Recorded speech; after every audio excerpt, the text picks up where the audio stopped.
Juma lililopita tulianza kutafsiri sura hii na tukafasiri aya ya kwanza tu, wal fajr, tukaitolea maelezo yake kama yalivyotolewa na wanazuoni, yani mufassirun. Kwa hiyo leo kabla ya kuondokea aya ya pili, tutamalizia sehemu moja ya mwisho katika aya ile, ni kuhusu fadhila za salatul fajr. Fadhila hizi wanazuoni wamezikusanya katika hadithi zilizokuwa sahihi, kwa maana kuna mambo 7 kuhusiana na umuhimu wa sala ya alfajiri. Tena wakaweka msisitizo fil jamaa, yani hii sala alfajiri fadhila zake fil jamaa, itakaposaliwa katika hali ya nini, kwamba watu wameswali katika sala ya jamaa. Tutazitaja fadhila hizo kama zilizoelezewa na Mtume sallallahu alaihi wasallam. Ya kwanza mojawapo ni awalan, annahu, yeyote yule ambaye atakuwa amesali sala alfajiri kwa jamaa, fi dhimmatillah. Fadhila ya kwanza ni kwamba anakuwa katika dhimma ya Allah. Nini maana ya dhimma iliyokusudiwa hapa?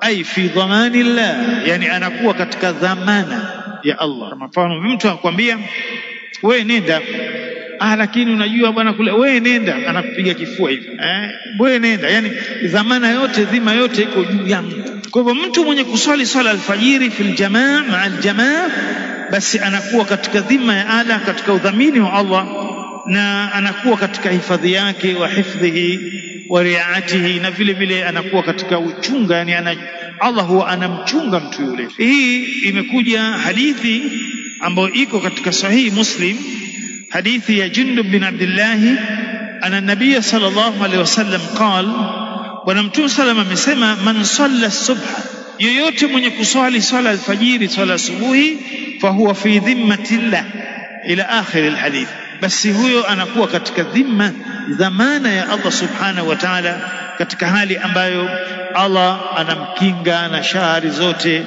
Allah almuhimu anakuwa katika dhima zote.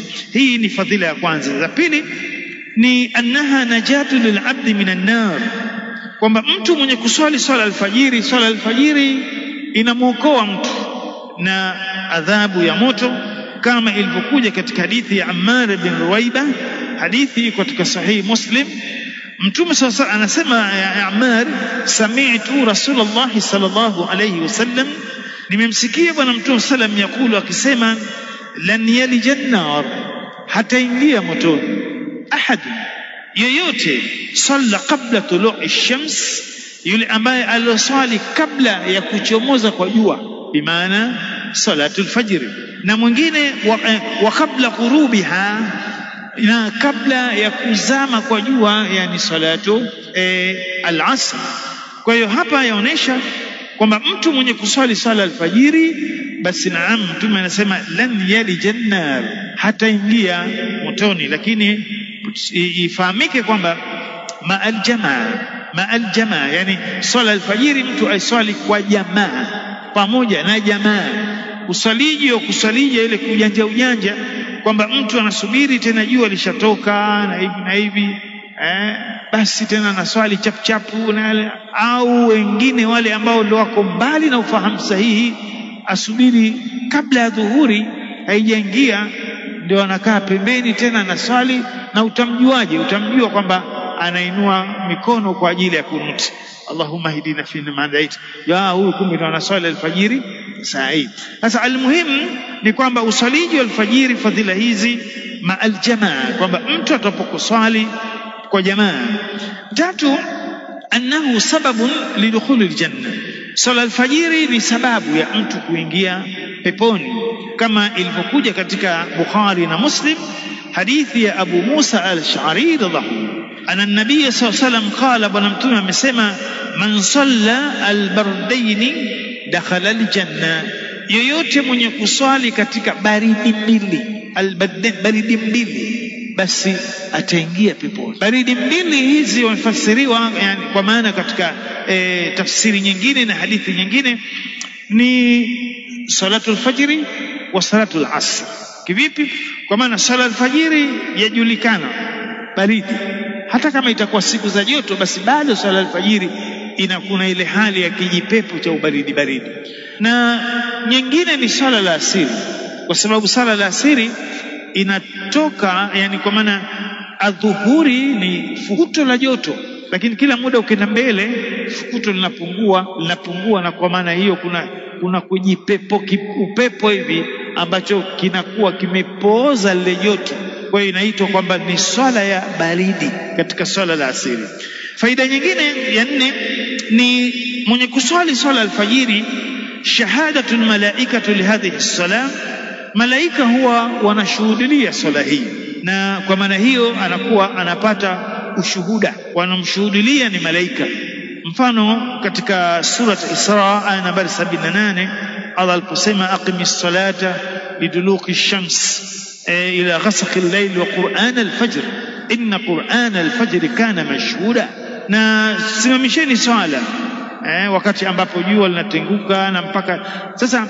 Mahalu shahidi na wa qur'an al-fajr, na kisomo cha swala al-fajiri. Kwa nini? Kwa sababu kisomo hichi kinakuwa ni mashuhuda.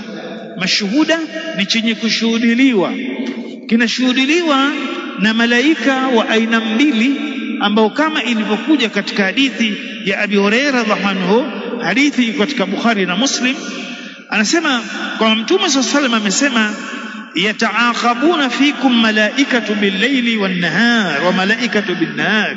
Yataaqabuna, wanapishana zamu, malaika wanapishana kwenu, malaika wa usiku na malaika wa mchana.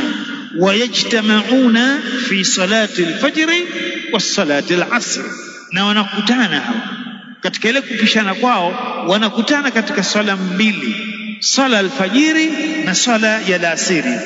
Thumma ya'ruju alladhina batu fikum, kisha wale ambao walokesha pamoja nanyi usiku mzima wako pamoja nanyi, ndio wanapanda kwa ajili ya kupeleka ripoti Allah. Fayasaluhum wa huwa alamu bihim, awauliza malaika hao, sio kama hajui, wa huwa alam bihim, anaelewa vizuri kuhusu nyinyi. Kaifa taraktu ibadi, je, waja wangu mmewaacha katika hali gani, katika condition gani? Malaika wale wanajibu, fayakulun taraknahum wa hum yusallun, tumewaacha huko duniani, tumepanda huko juu, tumewaacha wanaswali. Sala gani? Ni sala alfajiri. Na waatainahum wa hum yusallun, na tulipokwenda alfajiri tumekwenda kwa maana kwamba ile tukupishana ile kwamba amekuja malaika wa zamu kaingia alfajiri kakukuta unaswali, alafu malaika huyu sasa anaondoka, sasa anakuacha wewe unaswali. Kwa hivyo mwenye kuswali swala alfajiri wa anashuhudiliwa na malaika katika moja ya fadhila za swala ya alfajiri. Faida nyingine ni an-nuru at-tam yawm al-qiyama. Mwenye kuswali swala alfajiri basi atakuwa na nuru ambayo ni iliyokamilika kabisa siku ya kiyama, kama ilivyokuja katika hadithi ya Sahal bin Sa'di as-Sa'di ambayo rawa Imam Ibn Majah. Ana Nabii sallallahu alayhi wasallam qala, bwana mtume amesema, bashir almashaina, wape habari njema wale wanaokwenda wanaotembea fi dhulam, katika giza. Giza gani? Yani kwa maana wanakwenda kutembea katika giza, lakini wanakwenda wapi? Ila almasajid, wanakwenda misikitini.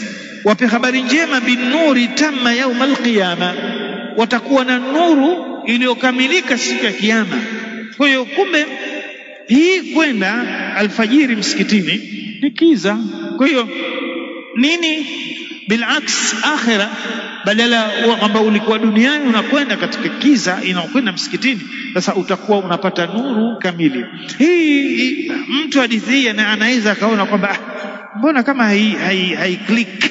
Ndio hai click, kwa sababu tuko katika maendeleo, takaddum ni kwamba mji mzima unatoka nyumbani kwako mpaka unakwenda msikitini, matatu mabarabarani au katika majumba kuna ile security light. Kwa hivyo huwezi kuiona hii.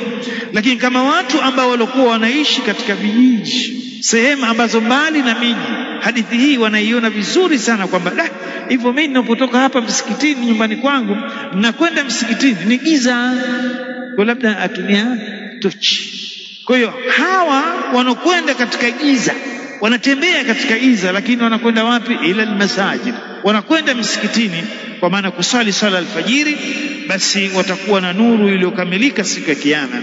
Faida nyingine ya 6 ni an yuktabu lahu qiyam, wanaandikiwa mwenye kusali sala alfajiri kisimamo al-laila cha usiku. Rawa Muslim min hadithi Uthman bin Affan, katika sahihi Muslim hadithi Uthman bin Affan, bwana Mtume sallallahu alayhi wasallam amesema, man salla, yoyote mwenye kuswali al-isha fi jama'atin, wa jamaa, fakaannama qama nisfa al-layl, basi anakuwa kama kwamba amesimama nusu ya usiku. Kwa ukiswali swala isha jamaa, kama kwamba ule ujira wako kama umeswali nusu ya usiku. Wa man salla as-subh bil jamaa, hii tunasisitiza sana, na mwenye kuswali swala asubuhi kwa jamaa, fakaannama salla al-layla kullahu, ni kama kwamba ameswali usiku wote. Hadithi katika sahihi Muslim. Kwa hiyo fadhila au ubora wa mtu kuswali swala alfajiri jamaa ni kama kwamba atakuwa anapata malipo ya mtu aliyoswali swala ya usiku mzima. Ya mwisho afwan, ya sabian, ya 8 ni kwamba al-amnu minan nifaq. Miongoni mwa fadhila swala alfajiri kwamba mtu akiswali swala jamaa huwa anasalimika na unafiki. Katika hadithi ambayo iko katika sahihi Muslim, Sahih Bukhari na Muslim, hadithi ya Abi Huraira, bwana Mtume sallallahu anasema, anna athqala as-salat ala al-munafiqina salatu al-isha wa salatu al-fajr, ama sala zilizokuwa ni nzito mno kwa wanafiki ni swala ya isha na swala ya alfajiri. Walau ya'lamuna ma fihima, lau kama wangelijua kuna nini, kwa maana faida gani na fadhila gani katika swala hizi mbili, basi la atauhuma walau habwa, wangeliziendea hata kama ile kwa kutambaa, kucrawl, kwamba mtu hana budi lazima aende na crawl katika mfumo ambao inabidi kama vile askari jeshi yuko katika vita. Kwa hiyo yaonekana kwamba swala alfajiri yani mtu kutokuiswali swala alfajiri ni symbol ya unafiki, na vile vile swala ya isha. Na mwisho kabisa iko katika Sahih Muslim hadithi ya Ibn Mas'ud radhiallahu anhu, qala, nasema, walaqad ra'aytuna wama yatakhallafu anha illa munafiq. Sisi masahaba tulikuwa tunaona, kwa maana kuona ndio msimamo wetu, yoyote hahudhurii swala alfajiri isipokuwa ni mnafik, maalumun nifaq, yani unafiki ambao ulikuwa ni maalum. Walaqad kana, na kwa hakika ilikuwa, arrajulu yu'ta bihi, mtu aletwa msikitini kwa ajili ya kuswali swala alfajiri, yatahada baina arrajulaini hatta yuqamu as-saffi, ni kwamba ilikuwa katika hali ambayo mtu aumwa tuseme, au katika hali ambayo haiko vizuri, basi yatahada baina rajulaini, anakuwa anabebwa baina watu wawili, anapata support ya mmoja, labda kamweka hapa na mmoja kaweka. Kwa hivyo huyu mtu katikati kabebo kama vile mziga, alimuhimu mpaka anaingizwa msikitini, alafu anawekwa katika safu na anakuwa anaipata ile swala ya alfajiri kwa jamaa. Kwa hivyo huu ndio ulikuwa msimamo wa masahaba katika swala hii. Waqala Ibn Umar, na amesema Ibn Umar, kunna, sisi tulikuwa, yani masahaba au salafu salih, idha faqadna al-insanu fi al-isha wa fi al-fajr, ikiwa mtu hatumuoni, faqadna yani anatupotea katika swala mbili, swala ya isha na swala alfajiri, basi asana bihi dhanni, wa mara nyingi tulikuwa msimamo wetu tunamdhania dhana mbaya. Haonekani mtu swala alfajiri, basi tunamdhania dhana mbaya kwamba huyu ndio katika wale athqalu salatu ala almunafiqin. Sasa masahaba walikuwa wao wako straightforward, yani hakuwa na kona. Haji sahaba msikitini swala alfajiri kusali na mtume, basi ikana ndio yule ndio wale. Sasa Waislamu wamejaribu kulisimplify ili jambo la swala alfajiri, ikaonekana kama ni kitu cha kawaida tu kwamba mtu aswali swala alfajiri. Yani tunaonekana kama, yani tunaonana kwamba mtu haonekani msikitini alfajiri, inakuwa ni kama kitu cha kawaida. Hakuna, yani hawashtuki watu, lakini masahaba walikuwa na wana mark fulani kwa wapi, fulani mbona hajaja, fulani bana mwezi mzima huu hajaja alfajiri, huu mwezi wa pili hatumuoni. Mbona dhuhuri hapa tunamuona vishindo na hivi na hivi na hivi, la asili vishindo, lakini alfajiri mbona hatumuoni? Kwa hivyo muundo mtazamo wa masahaba, ikiwa huhudhurii swala alfajiri basi unawekwa katika blacklist. Sisi mara nyingi huwa tunaangaliana katika hizi swala, tunasema swala za mbwembwe hizi, adhuhuri, la asiri, pengine adhuhuri mtu labda yuko ofisini kwake na hivi kutoka ofisini anakuja la asiri, basi alimuhimu tena basi. Lakini alfajiri bwana, kama umuoni mtu alfajiri, ujue tunasema kwa lugha sasa, mchicha mtupu. Muislamu haswali swala alfajiri mchicha mtupu. Hivyo ndio ilivyo. Tunakuangalia tu sisi, nawe pika bwana, wewe swala alfajiri tunakucheki tu, wewe mchicha mtupu. Kwa hiyo hizi ndio zilikuwa ni fadhila za swala ya alfajiri kama zilivyoelezewa na katika hadithi sahihi za Mtume sallallahu alayhi wasallam.